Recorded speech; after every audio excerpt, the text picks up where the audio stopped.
Welcome to the Religion and Popular Culture podcast, where we talk about religion, popular culture, and everything in between. I am your anthropomorologist. I can't get the hang of it. I'm sorry. I am an anthropologist of religion. Anthropomologist. Vivian Asimos, and I am here with the sociologist with the bostiologist, Aled Thomas. Aled, how are you? I'm very well, thank you, Vivian. I'm quite tired. We're recording in early December, and I think we're both feeling the calm down of the year now. We're recording this the day before it comes out, which is we not are, normally what we do as well. So if you're listening to this on release day, hello from 24 hours ago. We are very tired. We're very tired now. Yes, we're nearing the end of the year, nearing the end of our season, and I think it's definitely tiring at a certain point. But Aled, you're also looking a lot more spiffy today than normal because you're recording in your office. Yeah, which I'm used to you recording at home when you're wearing like pajamas. Yeah, I'm either wearing pajamas or like my Sonic the Hedgehog t-shirts or whatever. But today I'm trying to show some semblance of professionalism while wearing my jumpers. My shirt jumpers for any of our American listeners, because I have an American friend. Not you, Vivian, who was once... You have other friends? Yeah, I don't speak to this person anywhere near as much as I speak to you, don't worry. You are still my number one American friend. But she was confused by the concept of a shumper. Because she said, well, I guess in America we would have a sweater. But isn't that just what Sean Connery calls a sweater? Yeah, I guess we would just call it a sweater. I think I even call them just jumpers. I don't really differentiate. They're great because they've got this little shirt collar, so it makes it look like I'm wearing a shirt, but I'm not. I'm actually just wearing a t-shirt underneath my jumper, but it just looks so much more professional. It's also my traditional conference attire. We just normally wear the shirt under the jumper because it's normally cold enough that you need to. It's too cold. It's too cold, and it's too dark in the mornings and too dark in the evenings. But Christmas is around the corner, and I do like me some Christmas. That's why we're going to talk about Twitter today. Yeah. Talk about the downfall of my favourite online platform. Yeah, we'll talk about Christmas next episode, which Yes. I think we've still got to figure out what exactly we're going to be talking about. But we'll find something. We'll find something. Speaking of Christmas... Oh. There is a really lovely, the new season of Cuphead. So I have seen something other than Pepsi Where's My Jet. I've also seen the new season of Cuphead. And there's a really, really lovely Christmas special. There's two Christmas specials. There's one that's all about Cuphead and Mugman, and there's a second one all about the devil. And the one about the devil is brilliant. He's trying to get on Santa's nice list, which is obviously very difficult for him because he's the devil and he is at the very top of the naughty list in a really big font. And he kind of becomes Santa in this weird Santa Claus-esque turn of events. And it's really just lovely. I really recommend it. It's surprisingly wholesome. So I recommend everybody check it out if they get the chance. As you know, I'm a big fan of Cuphead, the video game. So I've enjoyed the animated series. I have not seen any of it. It's a lot of love and care has gone into it, because the animation is hand-drawn and so forth, like it is in the games, but it's not quite as detailed as it is in the games. And some of the animation is a little bit more Looney Tunes at times, whereas in the video game it's more Mickey Mouse, Steamboat Willie kind of thing. But it's good fun. It's very quotable. If you like really daft quotes like I do. But yeah, everybody go and check out the Cuphead show. But specifically that Christmas special, it's really rather lovely. So I have not seen any Christmas specific things yet this year. Like shows or anything like that. Well, I unfortunately this year I lost Whamageddon on December the 2nd.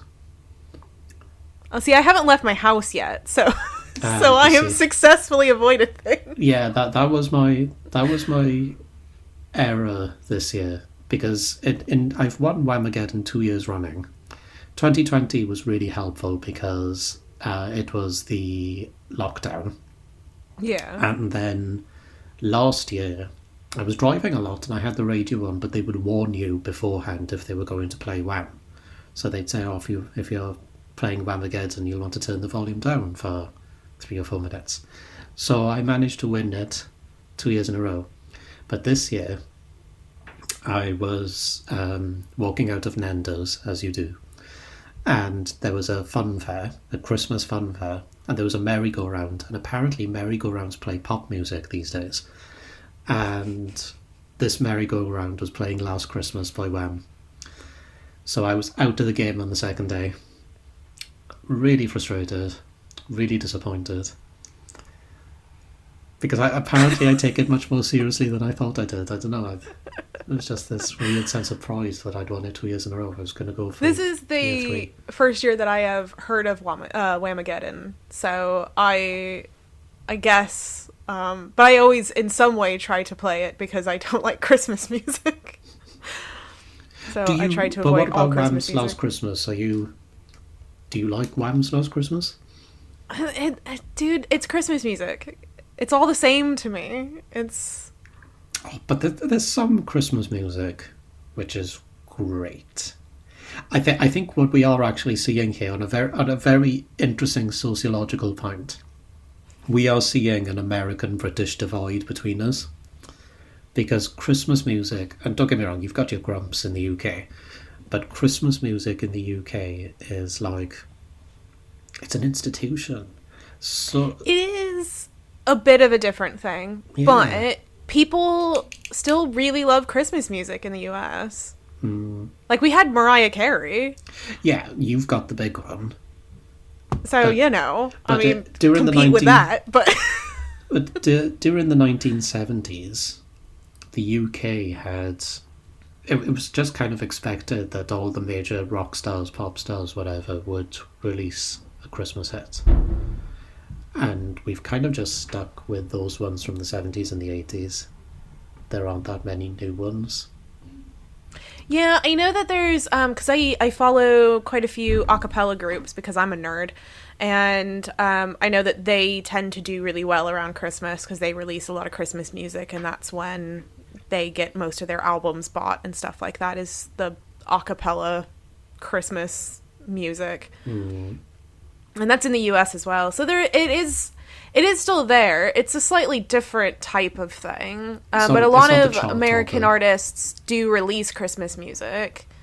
Like, I think Ariana Grande just did one. I haven't listened to it because I don't care. But I'm also a bit of a Grinch, and Yeah, I was going to say you're revealing a bit of an Ebenezer Scrooge side. we've talked a bit about this, that I'm not like, I mean, I like Christmas, it's okay, but I think that there's a lot of social stressors around Christmas Oh yeah. that Oh, yes. really drive me bonkers, and it makes me hate everything about it rather than enjoying the small stuff. But I just find there's so much social stress that you can't be sad, you can't be upset in any way, you can't be going through anything hard. Everything has to be happy and light, and it doesn't matter. You have to be happy, there has to be love, you have to be with family. And there's a lot of pressure with that, especially for people who are, depressed or going through things or don't like their family or, there's a lot of issues. And so, it's why I like Halloween. There's no social stress around Halloween. No one's like, you have to have an amazingly happy Halloween. No one gives a shit. Yeah, but I get stressed at Halloween because I get kids knocking at my door and I always forget to buy sweets. Always. And the thing is if I did give them sweets now, I'd give them vegan sweets. So then you just don't answer the door, dude. That's what I do whenever anyone knocks on my door at all. Yeah, but then I'd have to switch all the lights off and hide behind the sofa. I can't bear this. No, I've actually taken to going out on Halloween for a few hours in the early evening so that I don't have the stress of youths at my door. Oh yeah, that's when you go to like a Mexican restaurant and you have some nice like fancy cocktails and enjoy yourself. Go to a scary movie. I was going to say how the other half live. Yeah. That's what we always do on Halloween every year, is we go to a nice restaurant. We Not like a don't- super fancy one, because we don't have that much money, but... We don't really do scary movies because my wife is of a nervous disposition. But you can watch, like, you know, like Coco. Yeah. Coco's a good Halloween movie. Nightmare Before Christmas could be a good Halloween movie and a Well- Christmas movie. Well, Nightmare Before Christmas is one of the best films ever made, of course. I've watched Coco, and please don't hate me. I did enjoy it. It's a good film, but I felt that once was enough. I loved Coco. We could talk about Coco separately, we but could today we're not talk about talking about Coco Christmas or anything. No, today. You can tell that this is nearing the end of the year when we're just rambling. But we decided that we were going to do things a little bit more contemporary. That's not true. What am I trying to say? A news story. I'm a writer. Almost. It is kind of a news story, isn't it? Current events, yeah. Current events.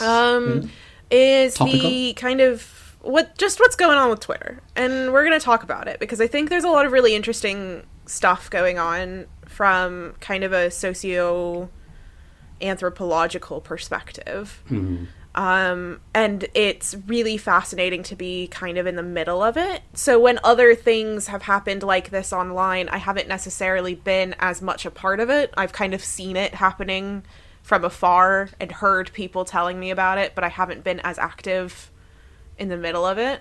So it's kind of fun to be there as well. So I guess for people, I don't know if anyone doesn't know what's going on, but do you want to summarize what is going on for those who are out of the loop and not on Twitter and not caring about what's happening over there? Well, so the short version is that Elon Musk, world's richest man, is he the world's richest man or is it Jeff Bezos? I hear contested accounts. Who cares? That they're both obscenely rich and they shouldn't be. And Elon Musk bought Twitter as part of this weird ego trip that he's on about freedom of speech. Particularly because people were laughing at him on Twitter and he's such a narcissistic baby that his solution was to buy Twitter. And there's been a whole host of consequences for this. There have been mass layoffs, there have been staff walking out in protest, because part of his so-called mission in buying Twitter is bringing back what he describes as freedom of speech. Well, from where I'm sat, people were getting away with saying plenty of horrendous stuff on Twitter anyway before his takeover, so I'm not sure exactly what he's alluding to there. But there have been a couple of interesting instances in his tenure, which will hopefully be short-lived. First is that he did a Twitter poll asking his followers if Donald Trump's Twitter account should be desuspended, so reactivate Donald Trump's Twitter account. And I can't remember the exact percentage, but yes won by a considerable margin. Donald Trump should get his Twitter account back. So that's what he did. He said the people have spoken, Twitter's a democracy, Trump's getting his Twitter account back. So Trump gets his Twitter account back, and Elon Musk, clearly just wanting a little bit of attention and praise or whatever, does this big tweet where he tags Donald Trump and says, "Hey Donald, you're back on Twitter, welcome back." And I think, rather hilariously, Donald Trump hasn't actually tweeted since getting his Twitter account back. He says he doesn't want to. He says he's not interested in tweeting and so on, and it's clearly bruised Elon Musk a little bit that he's done this, what he thought was going to be a huge gesture, because, you know, Trump loved Twitter. He was on that thing all the time. So for him to not come back, that was quite amusing. And then he reactivated Kanye West's account. And I didn't realise that Kanye West had been suspended in the first place, but apparently he had. And within a couple of days of coming back on Twitter, Kanye West posted a picture of a swastika. So now he's been banned again. So as we can see, Elon Musk is making really good decisions right now in his running of Twitter. And of course, there's been protests from Twitter users in a number of ways, which I think we're really going to dig into today. the issue of migrating to another social networking site. And I think we may have somewhat different feelings on this, Vivian. From my perspective, it's just laziness. I've tried to migrate to other places, but I feel like I've settled on Twitter because I've got a 13-year-old account, and I hit 1,000 followers just like the day after Elon Musk bought the thing, and 1,000 followers, that's small potatoes, I know that, but 1,000 followers for somebody who mostly publishes on Scientology, that's not bad.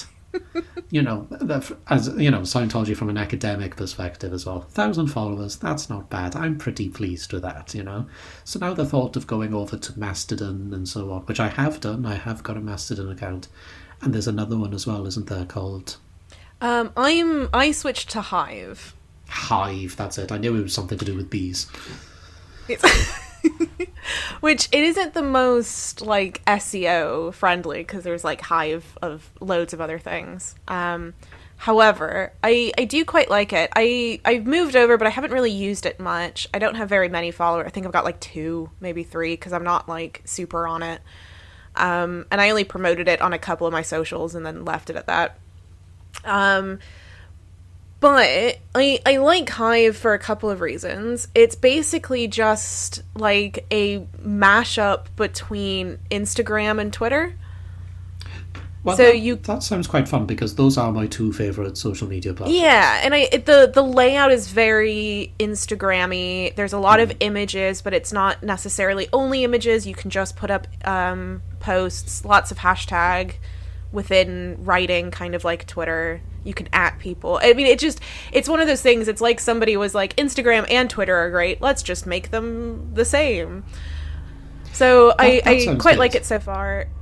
But it's only being worked on, unless they've hired more recently. But when people were first mass migrating to them, only 2 people worked on that site. So there was a bit of a rude awakening for them, in a good way, I'm sure, but also like, when you're not prepared, it can be a lot. And I am still sticking with them so far. They're going through some growing pains with everyone moving over to them all at once, but it's female led, and they lead with basically the anti what people say freedom of speech is, which we can talk about that also if you want. But the idea of you can just kind of say what you want, they really clamp down on hate speech, and they're very pro being anti-racism. I don't know if that's the best way of phrasing it. But yeah, they're very anti-racist, anti-transphobic. They highly support LGBT conversations and communities, and they're female created and led. So it feels like kind of the anti-Twitter in a lot of ways. Mm-hmm. So I don't know whether that'll change over the years, but that's at least how it is at the moment. Yeah. I'm finding it difficult because, as you know, Twitter was far and away my favourite social media platform. And well, that's because you're an academic, but yeah. Well, there's a number of reasons why I like it. One of the reasons I like it is that it's mostly text-based. I like to scroll through on public transport or in bed while my wife's asleep. So I don't do TikTok because it's loud, and it's also full of young people yelling as well. Have you noticed that? So many TikTok videos are just young people yelling at their phones about various things. And, more power to them, but it's just not convenient for me. And I also like to browse social media when I'm listening to music. So something silent is great. And I like the brevity of it. I like the brevity of a tweet compared to lengthy Facebook posts and so on. And I feel like Facebook has kind of become something for the generation above us. Particularly like our parents' age.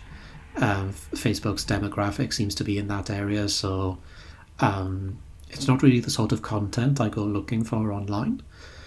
And yeah, it built up a nice set of followers, and I already follow all the things I'm interested in and so on. I feel settled on Twitter. But of course, I do have major reservations about Elon Musk and his buyout of Twitter. So I went and set up a Mastodon account. And Mastodon is quite interesting because, have you set up one of these accounts? I have. I haven't spent a lot of time on it, but I set up a Mastodon and a Hive at the same time. Okay. Mastodon takes an age to set up because their servers are not able to handle all the people switching over to it. And the idea of Mastodon is essentially it's just Twitter in another place. Which is why Hive sounded quite nice, because at least they've tried to go for a USP of it's like Instagram and Twitter at the same time.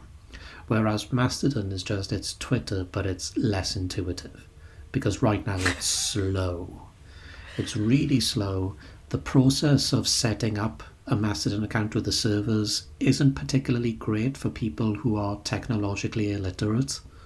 So it's also just a bit confusing because it's kind of slatted as this is like a social media thing and it's kind of like Twitter, but then there's these different servers and you're going, well, but if my account is set up with one server and then I decide I don't like that server, I'm kind of stuck with it, which is a bit annoying. Yeah, so what happened with me when I set up my account is I'd read online, don't worry about the servers, you can interact with everyone, just go for one.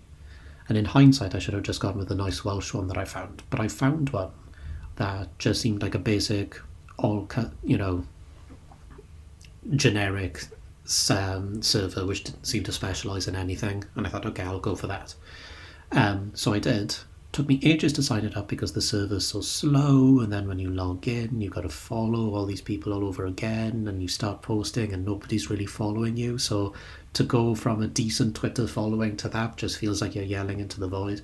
And then I got a message from one of our lovely colleagues letting me know that the server that I'd registered my account with, and this has happened to several people because it just seems like a generic server that on the face of it is quite welcoming. It says, be excellent to each other and stuff like that. It doesn't use the Bill and Ted quotes, but that's what they're trying to convey.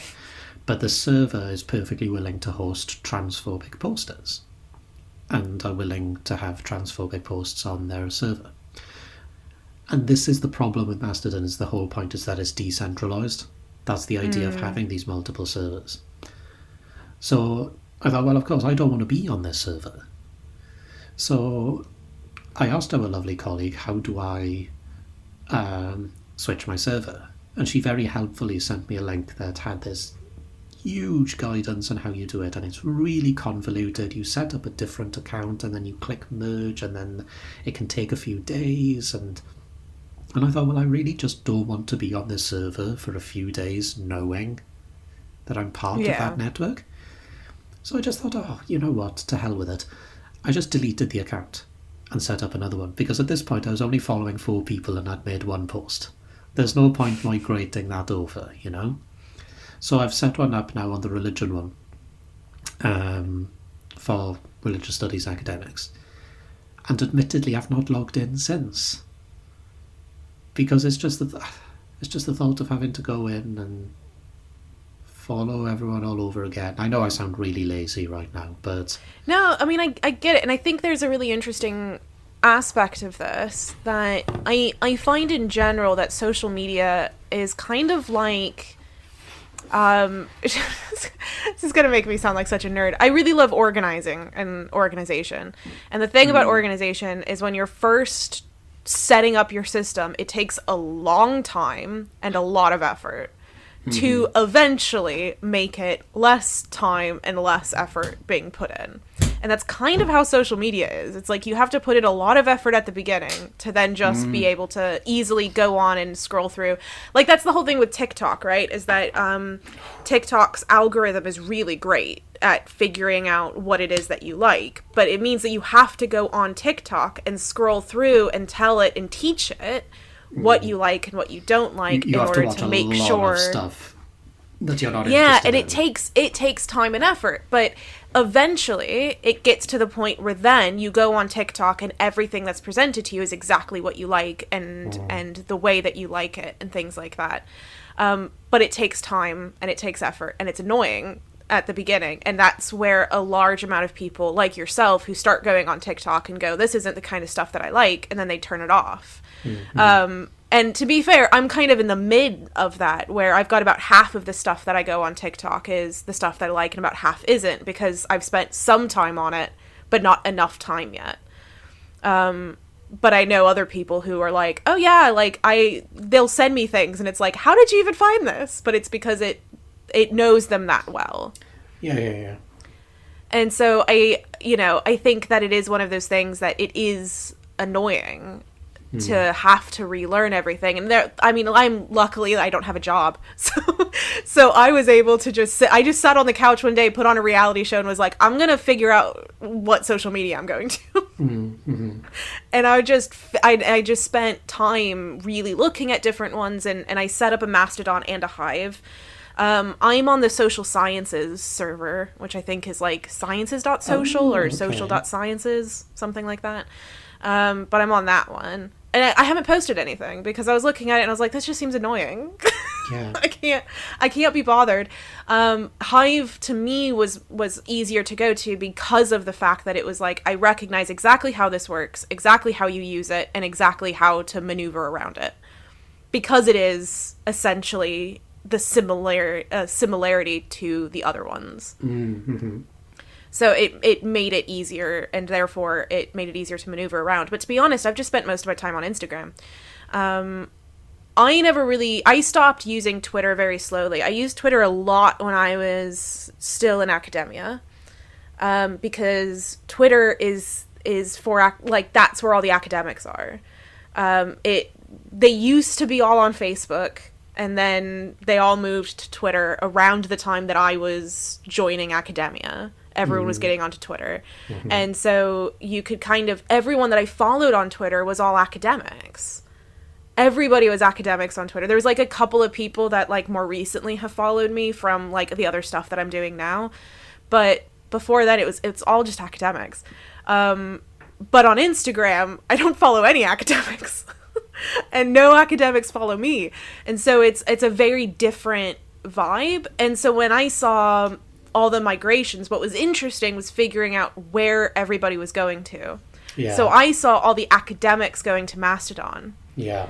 And I saw the very few people that I follow that aren't academics were going on to Hive. And so it was a very difficult decision for me to think, I mean, that's why I made both to decide, but later I just went, why am I still following the academic track when that's not what I'm doing? So there is a certain amount of, you kind of have to follow the waves of where everyone else is going, which is really fascinating. But also somebody had to make the decision to go there. Right? Mm-hmm, mm-hmm. So this is what I find really fascinating about the internet, is it always reminds me of, or I think it's starlings are those birds that you see all like moving in like these waves of masses. Mm-hmm. And they seem to kind of all go at once.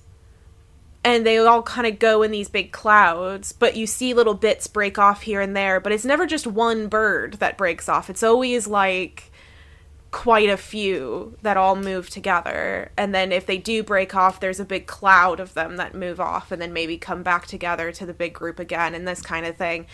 That's how I imagine the internet. But at some point, one of those starlings decided to get up and start flying. I mean, that's basically just religion as well, isn't it? Well, yes. You know that thing that we do? That you do have. So it's kind of reminding me of crossings and dwellings. So the idea that you are part of a collective and you are moving in a certain flow in different, from place to place, and localized in certain areas as well. But then you may break off, and others may break off with you. I think you are absolutely right. The academics are going to Mastodon, and I think part of it is because it basically just does the same thing. It is just Twitter, but not on Twitter, and less intuitive and slower. and really frustrating. This is why I just... Well, we spoke briefly about this before we started recording, Vivian, and you were saying that you have experienced questionable content in your Twitter feed as suggested posts. I said I haven't been on very much, but even before everything was happening, I'm sure people who follow me on Twitter will have recognized the fact that I don't even really promote a lot of this stuff anymore, which is a shame. But yeah, I was on and kind of scrolling through because I was debating on whether or not to post up some promos of stuff that I was doing. And as I was scrolling through, there were, because it used to be where it would show you posts that you didn't specifically follow of people, but it was always like, oh, because Aled Thomas liked this post, therefore you would probably like this post type of things. And it popped up like that, and it was a very transphobic post. And I was really taken aback because I was like, well, who of my people that I follow liked this, because I'll unfollow them. So I need to know. But it didn't have that anybody liked it that I knew. It was just there. And it was like, but this isn't someone I follow. This wasn't somebody that other people liked. It just said suggested. And it was this transphobic post. And it was like, what if anything that I've ever done or interacted with on Twitter made them think that this was okay for me? And to me, that was the moment of like, oh, they're just probably trying to feed me things that go against the other stuff that I'm doing. Yeah. Because I follow loads of trans people, so I don't understand what this is like. Yes, because it's also probably a case of you've made videos and things in the past about gender and so on in pop culture and whatnot. So it's probably got the word gender in its algorithm somewhere. But it hasn't quite differentiated what types of conversations is going on. And yeah. And they do also plug this idea that, and I get really frustrated when people talk about this, oh, it's an echo chamber. You're creating an echo chamber. So, Twitter's just become an echo chamber. You only follow people you agree with, so you only talk to people. That's just life. Yeah, I was going to say. I'm not friends with people who don't, whose worldviews or politics or whatever go against mine, especially if it's in a combative, hateful way. I'm perfectly content to be friends with someone who votes Conservative. I'm not, but but if somebody is perfectly reasonable and is kind and so on, and I get on with them, I take people as I find them, and they vote Conservative, I think, okay, their politics are a bit ropey, but, they seem to be a good person. But I certainly wouldn't spend my time with somebody who is outwardly transphobic. I wouldn't spend my time with somebody who's a misogynist or a homophobe or racist or whatever. So, cutting people out, it's just a part of the way we interact with Cutting people out is healthy. This is another thing. That's the important thing to always keep in mind as well, is that it's perfectly healthy. And this kind of goes back to also what I was saying about Christmas, is that pressure to be around very certain types of people in your life that might not necessarily be healthy. It might be important for you to cut out family from your life and not be around them. So then to have the social pressures of you have to be around these types of people, it's just not healthy. It's healthy to cut people out from your life that make you stressed, that make you worried, that make you concerned about, oh, what if I say something that's going to upset them because I say something that is pro-trans? Like, that shouldn't be a thought in your head. You know what I mean? I was talking to some of my students very recently about Scientology's disconnection policy. I'm sorry to bring Scientology up again, but the disconnection policy is a codified practice in Scientology wherein Scientologists are expected to disconnect from friends, family and so forth who are deemed to be problematic, often meaning anti-Scientology. And I'm not a champion of the disconnection policy whatsoever, and I'm very critical of the idea of something like that being codified into a religious system. But what I did say, as a bit of a devil's advocate thing, is how many of us have actually disconnected, so to speak, from people in our lives who we find to be problematic? I know I certainly have. I've disconnected from several people that I once considered to be friends for various reasons. I've disconnected from family members. So, so is it really a surprise that a Scientologist would want to disconnect from somebody who is outwardly anti-Scientology? Look at it from their perspective.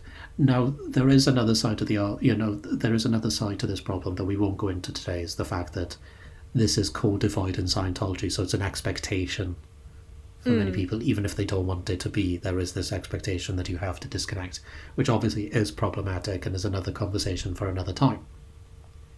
But if somebody wants to disconnect from somebody, still using that phrase, they have every right to do that.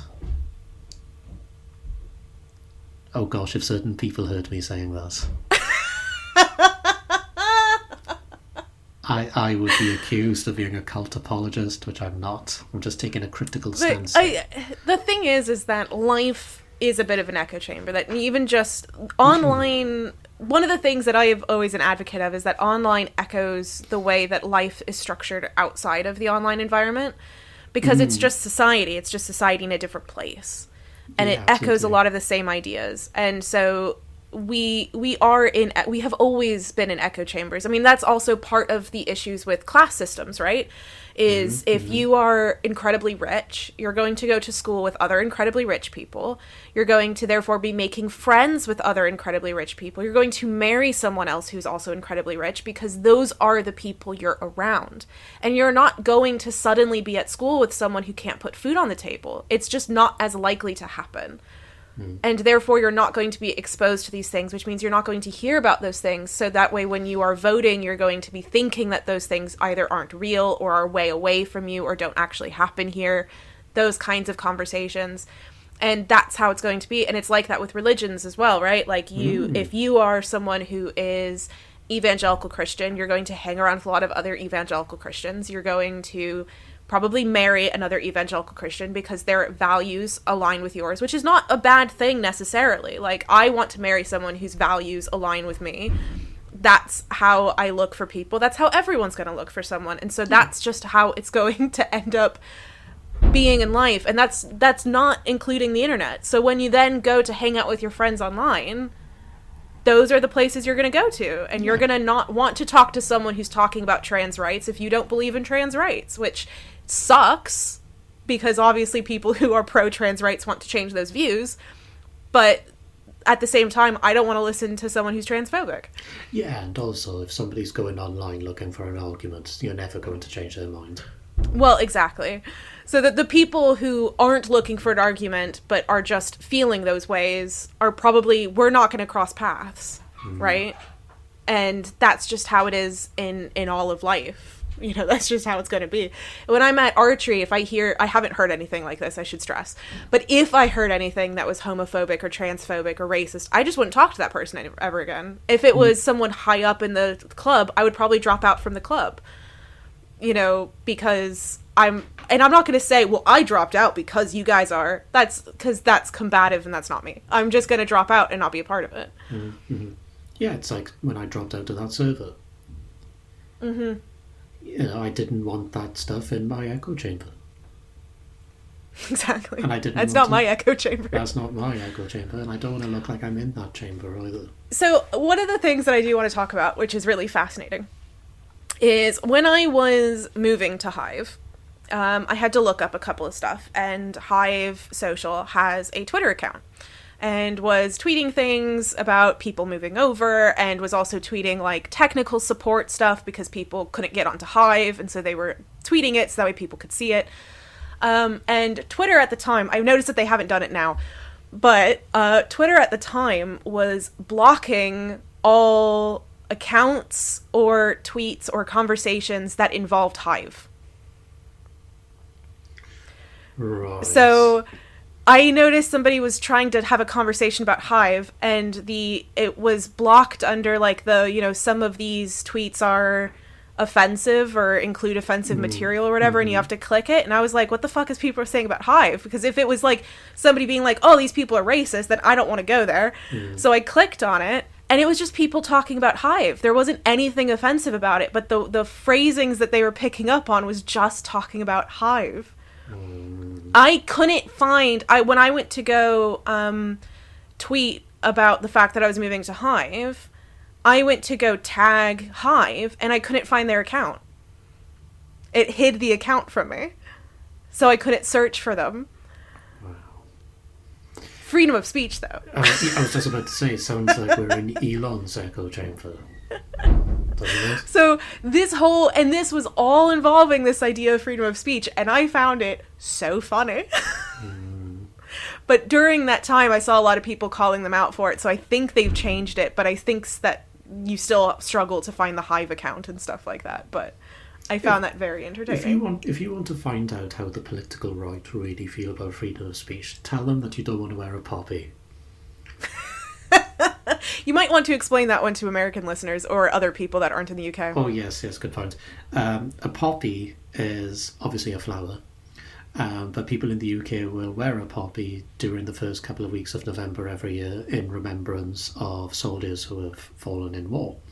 And as with all these things involving the military, it has been highly politicised, particularly in the UK, because the UK is very right-wing. So the poppy is actually about more than remembering the fallen. In fact, I'd say for so many people wearing it, it's not about that at all. It's about a glorification of war. And it's about a statement of being right-wing as well, which is one of the reasons why I don't wear a poppy. But when you buy a poppy, the donations go to the Poppy Appeal to support the families of soldiers, or to support soldiers who've perhaps been injured or suffering mental trauma and so forth. And obviously that is very important, but there's other ways of doing that, and there's other charities available to support. Well, and also some of the money goes towards companies and organizations that are making bombs and other... So I do want to emphasize that as well, because that's another issue with buying the poppy from the Poppy Appeal. So the poppy is a political signifier.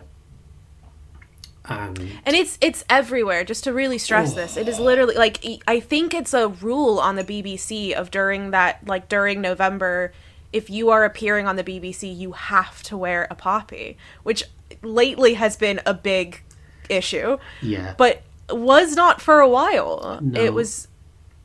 somebody appeared on the Graham Norton show, I think, don't quote me, recently, not wearing a poppy because they were Irish.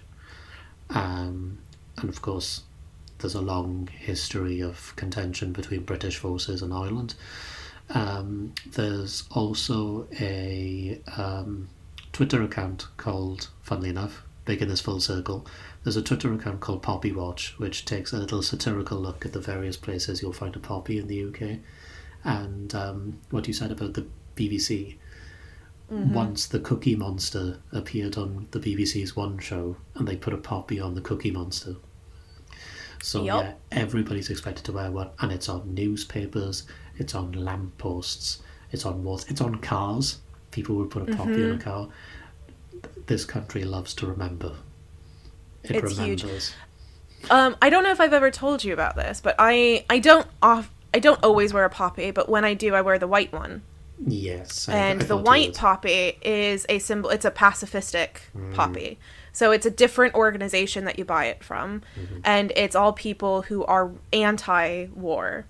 So I bought some white poppies a couple of years ago, and I was wearing one because I was teaching at the time, and everyone was wearing poppies, and so I, being me, wanted to make a point. So I wore the white poppy. Yeah, I wonder why I didn't get a job.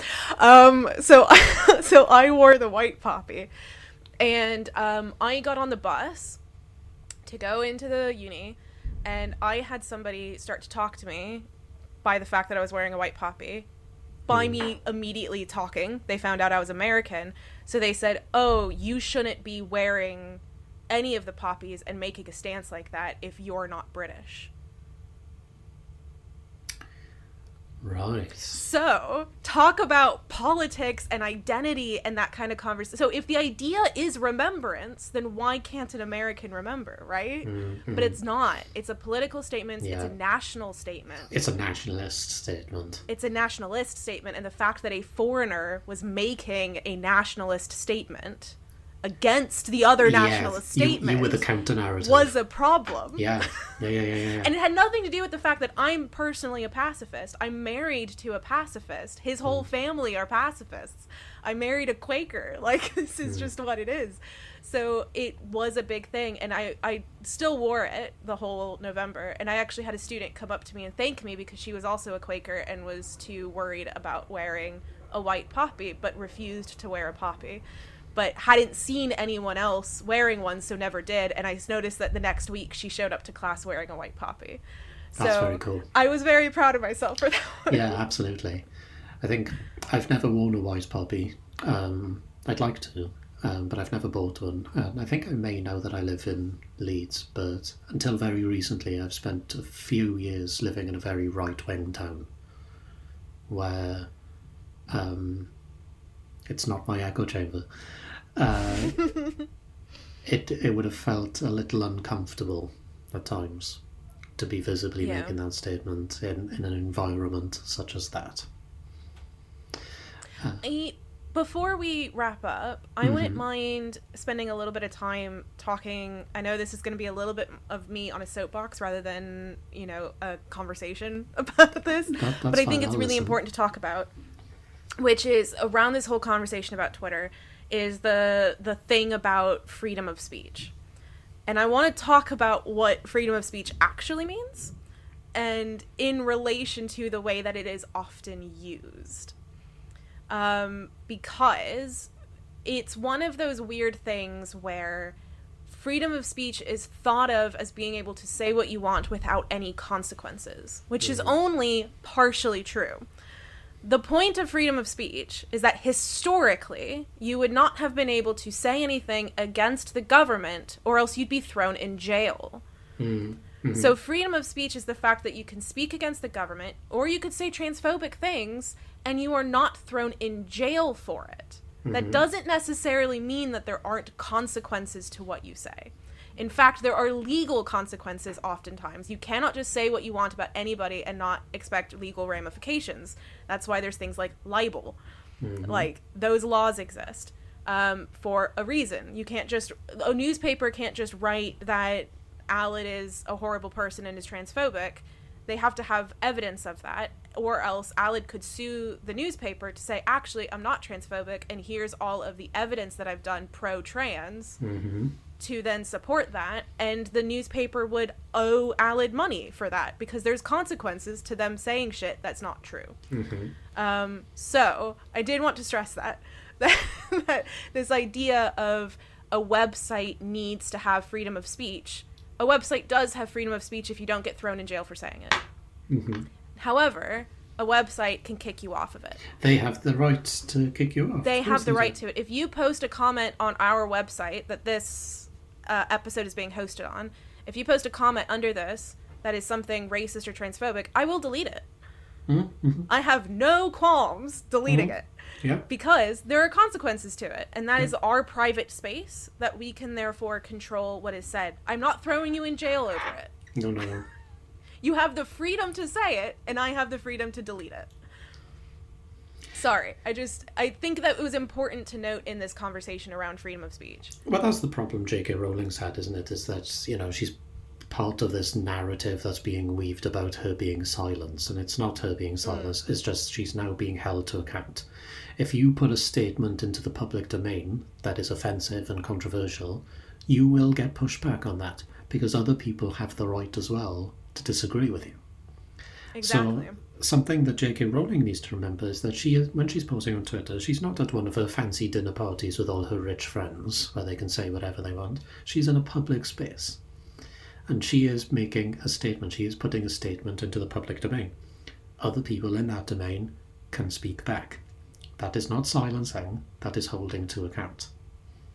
That's Discord. Yep. Oh, dear. So, Anyway, sorry to shift the conversation, but wanted to... It is an important point because this is the crux, really, of Elon Musk's takeover. It is. And that's one of those things that always drove me nuts about the conversation around Twitter of, oh, but it's freedom of speech. It's like, yeah, and you're able to still tweet from your home. You're not arrested. You're not on house arrest. You're not being thrown in jail. You're not being executed for what you said. People are just deleting your account and you're being suspended from an online server, and you can go on Reddit and say the same shit. Who cares? It's actually really difficult to get suspended on Twitter. Oh, God. Before Elon Musk took over, there were so many It wasn't exactly the greatest place on the internet. Let's be fair. I reported so many tweets that then I just got the feedback of, oh, we looked at it and we deemed that it wasn't offensive. And, they were things that were just absolutely outrageously racist or misogynistic and so forth. So I don't know where this narrative's come from. Well, I do know where this narrative's come from. It's come from the suspension of Trump's account. Mm-hmm. That's where this really hit a boiling point. But the interesting thing about Trump's ban from Twitter was that he got away with so much shit before he eventually got banned anyway. Yeah. So many problematic tweets. It was funny that point when they'd started fact-checking his tweets. and those were attached to his tweets. That was quite amusing. But, they really dropped the ball with him for a long time. I think a lot of problematic things that happened in the Trump presidency could have been avoided if he had been suspended on Twitter sooner. I genuinely think that. So... Fun romp about Twitter. Yeah, on that note. Well, so I think in about a week or two, Aled and I are going to be recording our finale episode, which is where we're going to be discussing your questions or comments or thoughts on the episodes. So luckily, the benefit of doing this the day before it comes out is that you actually get the genuine heads up of this will be in about a week. So if you have any thoughts about the show, about some of the topics we've brought up, about maybe your own personal experiences with things, I mentioned this before, I will mention it again because I really enjoyed it. Somebody shared their own personal experiences of seeing the Flowbots in concert. I love to hear it. Yeah, we're going to talk about it for sure. I'm very excited to talk about it. So we're going to talk about that kind of stuff. So, personal experiences with things as well as your own, thoughts and opinions on subjects. If you have any questions about stuff that we've talked about or about us, go ahead and shoot them over. We're going to be doing that in about a week or two. In fact, as soon as we hang up and stop recording, we're going to be hammering out what date that's going to be. So it should be soon, though. So get those over to us. You can email it at religionpopculturepod@gmail.com, or you can join the site we've just been talking about, and you can tweet us at RPC_pod, which I know has not been tweeting for a while, but that's because I run that account. And I will try to get better about it and or move it to a different account. But in the meantime, you can tweet us on that account. Aled, if people want to talk to you more generally about things, where can they go? Well, guess what? They can go to Twitter. It is genuinely the best place to contact me. At Aled JLL Thomas. I'm sorry, and you... That's fine. And you can follow me on Twitter or Instagram or now Hive. I am at Vivian Asimos on all 3 accounts. And I would provide my Mastodon, but I don't really remember what the server name is, and I'm not using it. Let's just be honest. And the search function isn't great either. But if you can manage to find me, you can follow me on there as well. Yeah. You can also check out my website, incidentalmythology.com. Yeah, I think that's everything. Aled, how you feeling? I'm good. Thanks for chatting with me about Twitter. Yes, thanks for indulging in my rants too. It felt cathartic, Nice. It was nice. Yeah. Bye. Bye, lovely listeners.